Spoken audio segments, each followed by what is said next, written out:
ঈদ উপলক্ষে মহাসড়কে যানবাহনের চাপ কিছুটা বাড়লেও যানজট না থাকায় ঈদ উদযাপনে নিরাপদে বাড়ি ফিরছে মানুষ। তবে কোথাও কোথাও বাড়তি ভাড়া আদায়ের অভিযোগ রয়েছে। মহাসড়কে যানজট নিয়ন্ত্রণে কাজ করছে আইনশৃঙ্খলা বাহিনীর সদস্যরা। সহকর্মীদের তথ্য ছবিতে প্রতিবেদন। পরিবারের সাথে ঈদের আনন্দ ভাগ করে নিতে গণপরিবহনের পাশাপাশি ব্যক্তিগত যানবাহনে বাড়ি ফিরছে উত্তর ও দক্ষিণাঞ্চলের মানুষ। আর তাই ঈদ যাত্রার শেষ মুহূর্তেও যানবাহনের চাপ রয়েছে সিরাজগঞ্জের যমুনা সেতু পশ্চিম সংযোগ মহাসড়কে। এদিকে ঢাকা টাঙ্গাইল যমুনা সেতু মহাসড়কে সকাল থেকে ঘরমুখো মানুষের ভিড় থাকলেও যানজট দেখা যায়নি। এ মহাসড়কে যানজট নিয়ন্ত্রণে কাজ করছে পুলিশ, শিক্ষার্থী ও স্বেচ্ছাসেবকরা। টোল প্লাজা একবারে ফাঁকা। এলেঙ্গা থেকে নলকা পর্যন্ত সেতু হয়ে আমাদের বাংলাদেশ সেতু কর্তৃপক্ষের আওতাধীন যে রাস্তা এবং সেতু সম্পূর্ণ যানজটবিহীন, কোনো যানজট নেই এবং স্বস্তিতে মানুষজন ঈদে ঘরমুখো মানুষ বাড়ি ফিরছে। সাভারের সড়কগুলোতেও নেই যাত্রী বা পরিবহনের চাপ। সকাল থেকে প্রায় ফাঁকা ঢাকা আরিচা মহাসড়ক। অপরদিকে নবীনগর চন্দ্রা মহাসড়কের বাইপাইল পয়েন্টে যাত্রীদের উপস্থিতি থাকলেও নেই তেমন চাপ।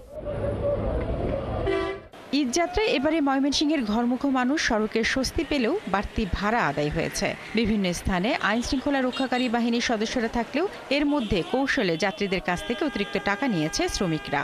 ঈদের আগে ভাড়া হলো 650 করে, আর এখন ঈদের সময় ভাড়াটা একটু বেশি। রিজার্ভ দিয়ে আর সিএনজি দিয়ে 2000 টাকা নিচ্ছে।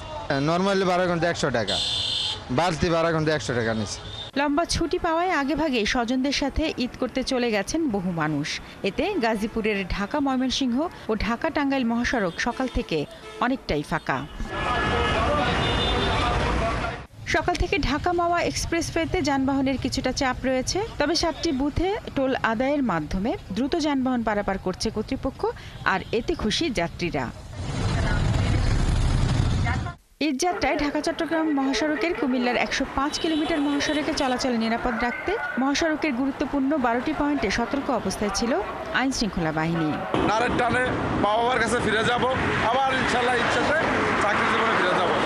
কোনো যানজট নাই, কোনো জায়জামালা নাই, আলহামদুলিল্লাহ নিরাপদ পরিবেশ। বাড়ি ফেরা মানুষের ঢল নেমেছে রাজবাড়ীর দৌলতদিয়া লঞ্চ ও ফেরিঘাটেও। বরাবরের মতো প্রতিটি লঞ্চ ধারণ ক্ষমতার বেশি যাত্রী নিয়েই পারাপার হয়েছে। শারমিন স্বপ্না, ৭১।